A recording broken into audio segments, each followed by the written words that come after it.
Bienvenidos a Ecos Paranormales.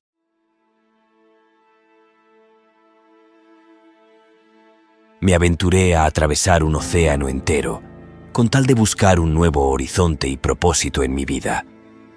Cuando vives tanto tiempo en modo supervivencia, tu espíritu se agota y tu mente se nubla a tal punto que dejas de reconocerte. Sin embargo, mi travesía hacia América no me daría en lo absoluto un respiro. Fue una odisea marcada igualmente por el terror.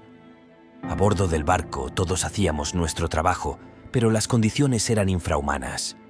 Hambre, enfermedad y muerte acechaban en cada rincón. Me era fácil pasar desapercibido en este ambiente de inmundicia. Cada quien estaba pendiente por sobrevivir otro día. Alrededor de la 10ª noche se le agregaría a este escenario, ya de por sí decadente, una serie de eventos bastante extraños, que además de despertar el miedo en los tripulantes, también despertaría las ganas de matarse unos a otros. Las personas aseguraban perderse dentro de los mismos pasillos que conocían tan bien y aparecer al otro lado del mismo, pero con horas de diferencia. Los niños, especialmente los más pequeños, no paraban de llorar en ningún momento. Decían ver a una niña enferma que los molestaba. Las pertenencias se perdían, inclusive las más íntimas, así que se acusaban unos a otros. Una noche particularmente iluminada, pudimos ver otro barco acercándose. Se veía movimiento en él. No parecía peligroso, sin embargo, se tomaron las previsiones necesarias. El capitán despertó a todo mundo en el barco. Estábamos alerta. Era claro que el barco se acercaría para abordarnos. Justo cuando el barco alcanzó la distancia máxima, nuestro barco se sacudió de una manera muy violenta. Se asemejó a un leve terremoto, pero corto. Dimos por sentado que habíamos chocado o calculado mal. Cuando pudimos ponernos de pie, buscamos seguir con el asunto. La sorpresa sería que el otro barco había desaparecido. Nadie daba crédito a lo que nuestros ojos dejaron de ver, de un segundo a otro. El capitán atribuyó el fenómeno a la locura colectiva causada por el estrés y el encierro, o quizás algún hongo en la comida, pero yo sabía que algo más siniestro estaba en juego. Pasó el tiempo y la pesadez del ambiente solo incrementaba. La muerte parecía tener como sus favoritos a los más pequeños. Varias madres no soportaban y se lanzaban al mar junto con ellos. Mientras tanto pasaba mi tiempo leyendo o trabajando a más no poder.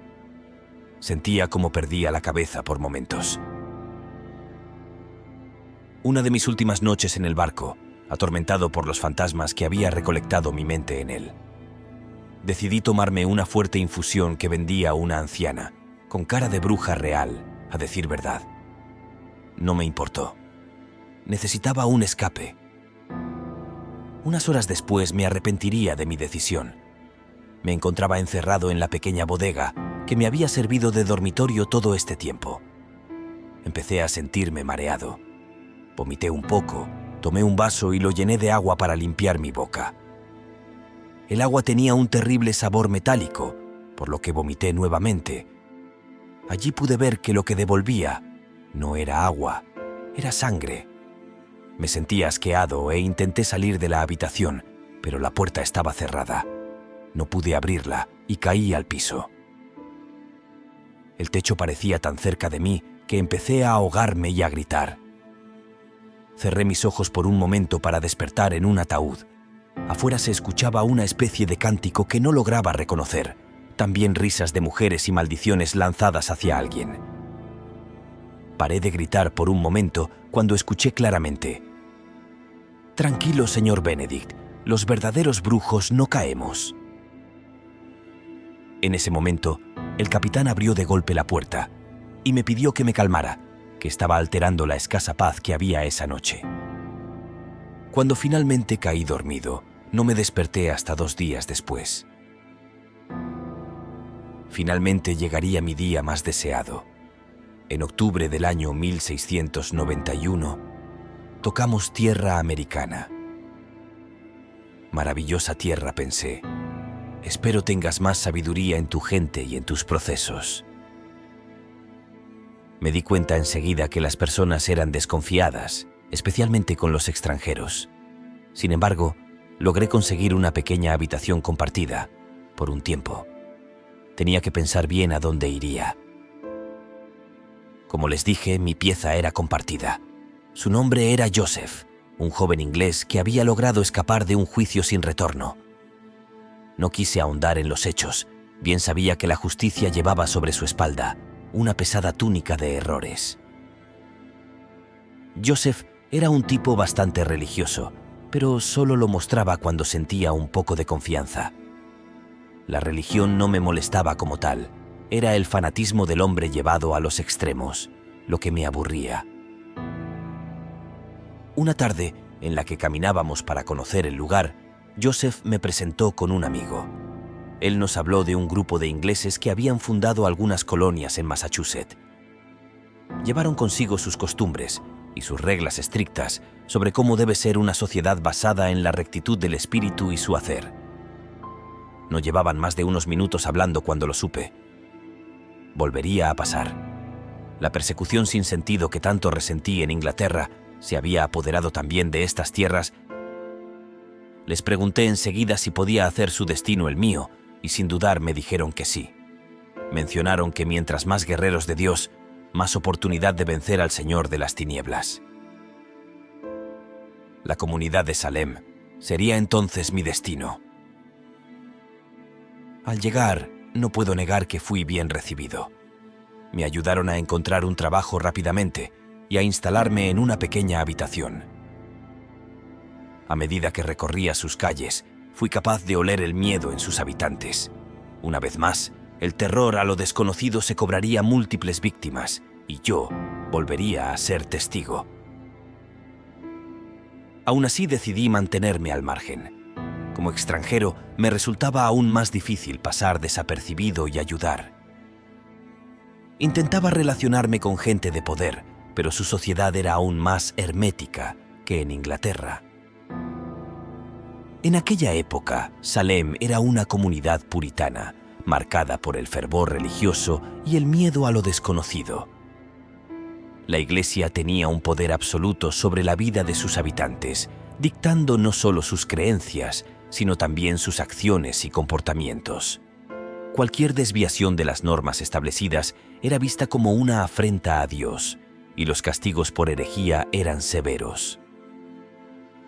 La casa de brujas se basaba en la creencia de que el diablo estaba activo en el mundo, tentando a los mortales con promesas de poder y riqueza a cambio de sus almas. Las acusaciones solían surgir de disputas personales o rivalidades, y una simple sospecha podría ser suficiente para condenar a alguien al tormento y la muerte. Como de costumbre, las mujeres y niños eran considerados tan débiles que serían la entrada al pecado que destruiría a cualquier sociedad.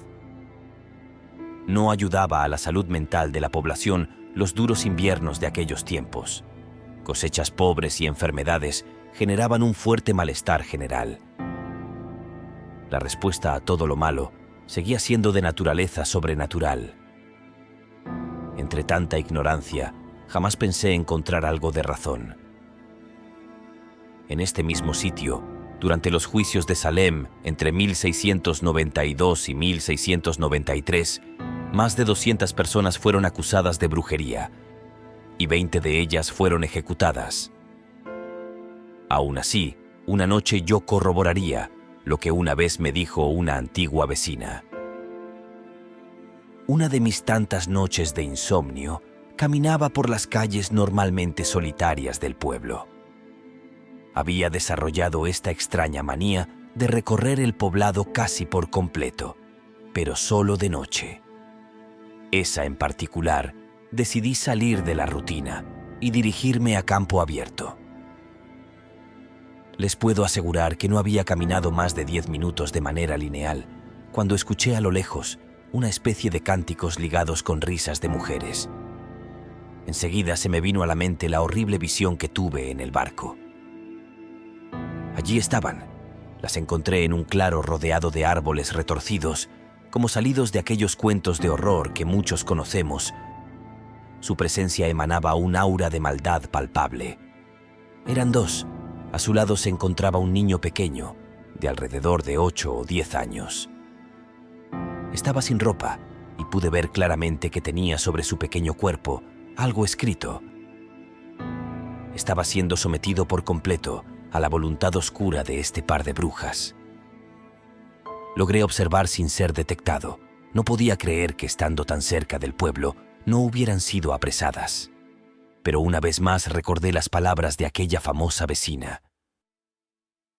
A la mañana siguiente, desperté decidido a hacerlas caer. Podía reconocer la verdadera maldad a kilómetros de distancia, y sin duda a estas mujeres les sobraba. Empecé a indagar acerca de ellas. Sin embargo, no podía levantar sospechas interrogando a la mitad del pueblo. Lo único que tenía era una descripción física.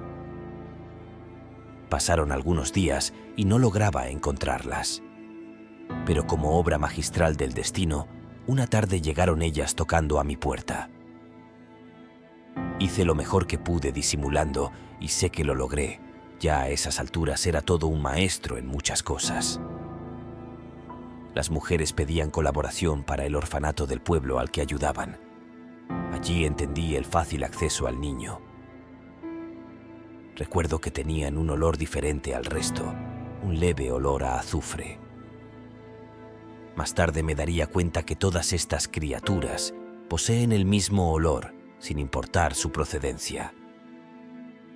Bien, volvamos a lo que estábamos. Las brujas no solo estaban directamente involucradas con la iglesia, sino también, y además de ser gemelas, eran familia del único doctor del pueblo, bastante respetado y acaudalado. Allí también entendí el por qué permanecían invisibles ante los ojos tan elitistas de Salem. Había escuchado rumores, mientras recorría sus calles y bares, sobre reuniones secretas de algún tipo de grupo selecto de personas poderosas que estaban involucrados en los juicios a supuestas brujas. Recordé haber visto a unos cuantos hombres, vestidos de manera un tanto extraña, ingresar a uno de los bares más alejados de la ciudad. Debía dirigirme hacia allí y comprobar si mi intuición era correcta. Esperé la noche como un cazador. Me puse ropa oscura y emprendí mi caminata como cada noche, solo que esta vez con un rumbo muy marcado. Me quedé sentado en la esquina más alejada, simulando ser uno de los tantos ebrios que rondaban las calles para no levantar sospechas. Pasaron aproximadamente 2 horas. Mientras ponía en tela de juicio mi intuición, noté algo que me pondría en alerta.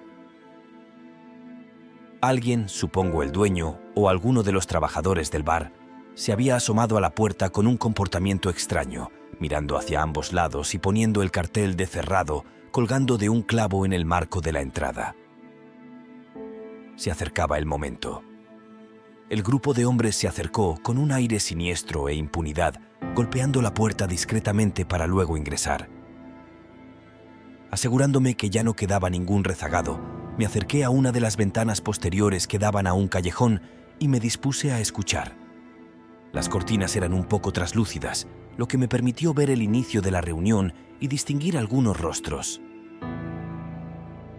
El médico estaba entre ellos, junto con un magistrado que siempre estaba presente en todas las ejecuciones, y otro hombre al que reconocía, pero sin saber aún de dónde. Hablaron de temas bastante corrientes y que se esparcían como rumores en los mercados, como un grupo de americanos extremistas que no estaban contentos con los colonos británicos, impuestos, acusaciones. Lo que no esperaba es lo que el magistrado diría unos minutos después. La esposa del antiguo cantinero está representando un problema. Está comenzando a hablar sobre lo que oyó en reuniones pasadas. Debemos hacernos cargo de ese asunto y enviarla a la hoguera pronto. Un sentimiento de furia me invadió. Si mi intención era hacer algo al respecto, debía irme de allí lo más rápido posible e intentar localizar a esa mujer.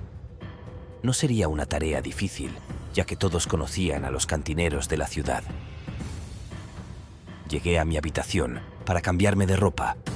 Joseph estaba allí, así que le pregunté si conocía a tal mujer. Me miró fijamente, entendió la urgencia de la situación sin decirle nada, y finalmente me dio una ubicación. Me dirigí a una casa, solo a unas cuantas cuadras del bar. Se notaban signos de que había sido vandalizada. La puerta estaba manchada con sangre, y lo que quedaban de plantas y flores en su pórtico estaban arrancadas y dispersas por el suelo. Golpeé la puerta, deseando que no sea demasiado tarde. Una mujer, de cabello rojizo y claros signos de agotamiento, abrió. «Debes irte. Vendrán por ti al amanecer. Escuché que has estado hablando de temas peligrosos», le dije. Se quedó paralizada. Tuve que empujarla para ingresar a su casa. Allí vi que estaba preparando la cena para su pequeño hijo. No había rastros de su marido. Le di instrucciones de irse cuanto antes, luego de las campanadas de la iglesia que anunciaban la medianoche, y que se dirigiera a las afueras de la ciudad, donde encontraría una finca en la que siempre dejaban caballos amarrados en la entrada para los trabajadores del lugar. Antes de retirarme, ella me tomó del brazo y con una voz muy nerviosa susurró: «Tú también deberías irte. Ellos te conocen». Me marché, tomando un camino diferente al que me llevó hasta allí, evitando cualquier tipo de seguimiento. A la mañana siguiente, le pedí a Joseph que pasara por la casa de la mujer y observara que estuviera todo en orden. Asistí a todas las ejecuciones posteriores y afortunadamente no la vi entre las víctimas. Me sentí aliviado. Una semana después, tras un día intenso de trabajo, regresé a mi habitación, encontrándome un sobre debajo de mi puerta. No tenía nombre, solo un sello elaborado de cera roja. Era una invitación. Fui invitado a un evento en una residencia privada en Marblehead, un pueblo al sureste de Salem, para el día siguiente. En esa época, las invitaciones no eran mera gentileza o algo que uno pudiera rechazar. Si no se asistía, los problemas llegarían. La mañana del evento me despedí de Joseph, explicándole que quizás no regresaría a la habitación o al pueblo por un tiempo. La residencia era la típica de un hombre acaudalado: 3 pisos de una espaciosa casa, enormes jardines con césped muy bien cuidado y una gran caballeriza al fondo. Un sirviente muy bien vestido me acompañó a la sala de reuniones. Se podía escuchar incluso antes de entrar que no eran pocas las personas que se encontraban allí. Fue entonces cuando lo pude ver. Era el hombre que estaba en el bar, al que no logré reconocer en ese momento. Traía consigo un bastón en la mano izquierda, un bastón que usaban los mariscales en aquella época, los encargados de hacer cumplir la ley, y su mano derecha levemente oculta entre la chaqueta a la altura del pecho. Entendí de inmediato en dónde me encontraba. Quitó su mano del pecho mientras me veía de reojo. Me sonrió y se acercó a mí. «Bienvenido, señor Benedict. Lo estaba esperando». El curso de la historia de mi historia daría un vuelco tras esta reunión a una serie de eventos en los que la traición, el ocultismo y 2 facciones contrarias de una sociedad secreta serán los protagonistas. Unos, años más tarde, conocidos como los Adoradores del Fuego. Los otros, hombres de letras, pero también de acciones. Los Hijos de la Luz. Me veré en medio de una conspiración entre el radicalismo salvaje de uno de ellos y las habilidades políticas de los otros, donde, al fin de cuentas, no habrá ganadores. No te pierdas el próximo episodio porque, como bien dicen, quien no conoce su historia está obligado a repetirla.